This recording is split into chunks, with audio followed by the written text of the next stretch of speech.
What's up, guys? It's Migs with Market Open. Took a lot less trades today in 75% hit percentage. Did a lot better than yesterday. Yesterday's hit percentage was atrocious. So let's get started on the day. So now, let me start off by breaking down what I was thinking the SPY was going to do. So this is the 6 month on the SPY, I believe. Let's see here. Yep, so the 6 month on the SPY, obviously we've been having a sell-off. And yesterday I noticed that this blue line right here is the 50-day moving average. And the SPY yesterday tried to go above the 50-day moving average, but sold off and it threw an inverse hammer. Inverse hammer means that it tried to go up, but it sold off, and most of the price action, the candle was basically dominated by sellers. So that meaning that if it broke the previous day's low, is that it was just going to sell off for today. So I knew that we were most likely going to have a red day. So I concentrated a lot on the shorts. With knowing that, this morning the SPY opened up down and it kind of just went sideways for a little bit. Didn't really quite have a direction, but it was headed a little down. But then now, here in the past hour or so, you've noticed the constant downtrend. So with that in mind, my first short was actually on MTSI. Now, for the next couple of days, I'm going to try to concentrate on actually shorting actually taking trades within the 5-minute candles.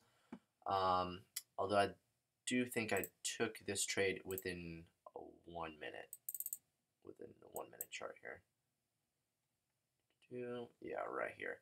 Yeah, so MTSI was actually one of my down gappers, and it was actually it has a pretty clean chart. It was on a continuation play. As usual, it pulled up, it failed to go higher, it bounced right here, and I shorted it right as it was coming down right in this candle. So I shorted it right at 1934. It kind of bounced around for a little bit. It didn't want to break the 19, and I saw it curling back up. So with that, I actually ended up taking the profit right at 1916 instead of letting it curl up.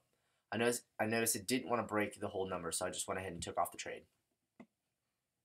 So I gained $50 on that.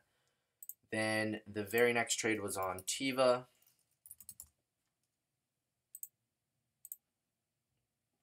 Let's see here. Right at 944.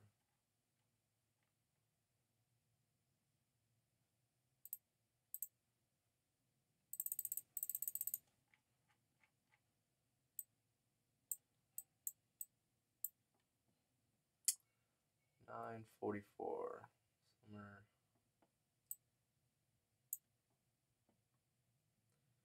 944 at 19. Yeah, so I probably took this on the 5-minute chart because this looks like crap. Let's see here.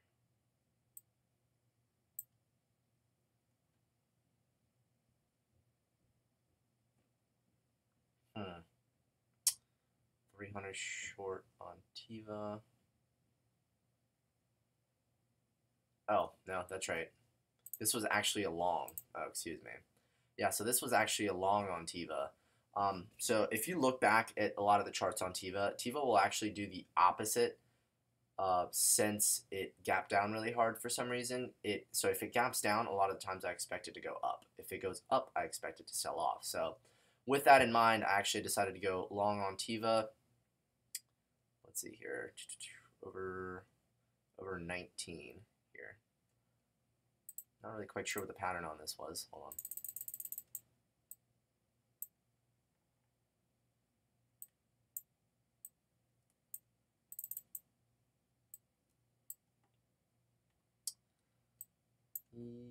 Yeah.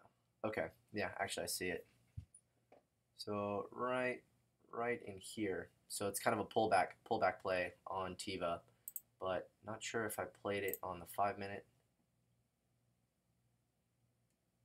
Yeah, because it was within this candle, so 944, 945. Actually, it was here. That's right. Yeah, so I played it here at the end of this candle, and my stop was actually going to be the 9 EMA. So as you can see here, it was 1872-ish. So I took 300 shares and went long. As like I said, I expected it to go up if it was gapping down. So as you can see, Teva here is actually gapping down on earnings. But since right now it's so cheap, maybe they have another drug within the pipeline. I'm not really quite sure what the situation with them right now is, but I have noticed that it kind of does do the opposite every time it does gap up or down. So with that in mind, I went long over 19 with my stop here at the 9 during the time. So I took 300 shares. Now, I also did notice that it wasn't really quite holding up, and I took out some of the shares. I took out half at 1887, and then I took out the other half at 1885. So as you can see, it actually did end up breaking down below the 9. Let's see if it would have hit my target.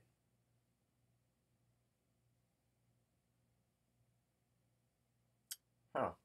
Yeah, actually, so it would have hit my target. It almost kicked me out though. It did almost kick me out. I probably should have gotten in here over the highs with the stop here.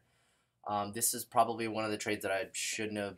I kind of jumped the gun in. I shouldn't really been in until this candle, and I probably would have been able to hit my target. But I did notice that, and I did cut it short.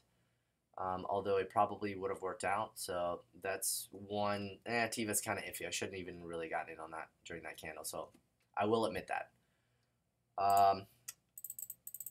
IPHI.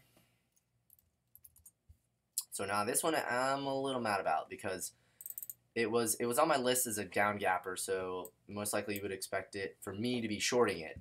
So on here it just threw up this perfect. It threw up a perfect bull flag. Usually on things that are counter trend, I will take 1-to-1, but I was so close to hitting my 2-to-1 target that I didn't take the profit. I should have been up $200. I think I hit like 170, 180 or so, and I was looking at the P&L because the spread was so large that it didn't give me the $200. So I just kind of sat there and held it for a second. So I'm like, okay, well the 9 is curling up, but looking back on it, the market actually started heading down afterwards. And I should have taken my profit. I would have been up $150 or so, but I didn't take it. But fortunately for me, I did notice that the market was actually starting to head down, and it was right around this time here. So what I did is I set my stop right under 26, which was actually my entry. So I was going to cut half out if the next candle dipped under 25.98. So as you can see, the next candle actually came up, gave me a little bit of hope, and I kept it, but I saw it sell off. That's not good. Now, I said, okay, well, if it can't go up and stay up, then I'm going to need to cut out my whole, all my shares if it goes under 26. So, very next candle, it went under. It went under for a second. It came back over, and as soon as it came back over 26, I took my shares. Just enough to pay the commissions. It was $9. So, as you can see, I made the right decision because the rest of it just started selling off. So, made the right call during that and actually took a little bit of profit to be able to pay for the commissions on that. Now the next trade was my best trade, MCHP, I believe. Yeah, so MCHP was definitely on the 5-minute. It pulled down, pulled back up. Now, right here under the whole number, I took 300 shares. I took 300 shares right under 82. It came down, flushed down, and I was this close to hitting my 2-to-1 to be able to take my profit, but it flashed down really fast, and I was not able to get out and take my my partial on that. So what I did is I ended up having to go back through this pullback, and what I did is I actually ended up adding another 100 shares here at 81.61 as it broke down. So the entry is next candle to make a new low, and then what you do is you move your stop down to 82. So then I had an average of 81.89. So I was only risking 10 cents on 400 shares. So that's barely anything. And now what I was shooting for is my target down here. I believe it was 81.30 or so. So as you can see on here, I hit the target 81.36, and let's see here. That's when I bought that. And then I sold off another 50 when I hit below 81, and then I rode down the last 50 till I won about 81.70ish, I believe. So yeah, so somewhere around here, I noticed it was starting to come back up. So actually, went ahead and took the profits on it. I noticed the market was actually starting to pull back, but it's actually started to head back down as well. So I could have hit That's right. Yeah, so now it's starting to come back over 80. So now it's actually starting to pull back a little bit. So I got out of it completely, but I can't really complain. I took 3 times my risk, as you can see on here, MCHP. I got $300 out of that. So I kind of expected to come back to, I don't know, maybe 81 or VWAP and then get rejected again, as we are red, completely red for the day on the SPY. And those are all the trades I took. I ended up being $317 up on the day, a little bit longer than an hour and a half, and I'm done for the day. So if you guys have any questions, make sure to leave it down in the comment section below. Make sure to give this video a thumbs up if it does help you. If you guys do like the channel, also make sure to join our Facebook group. We're growing very, very, very fast. The link to the Facebook group will be down below. I answer all sorts of questions. I make videos for you guys. I try to keep it a little bit more educational based to be able to help out all the newer traders, investors, swing traders, and all that sort of stuff. So I'll talk to you guys next time. Peace.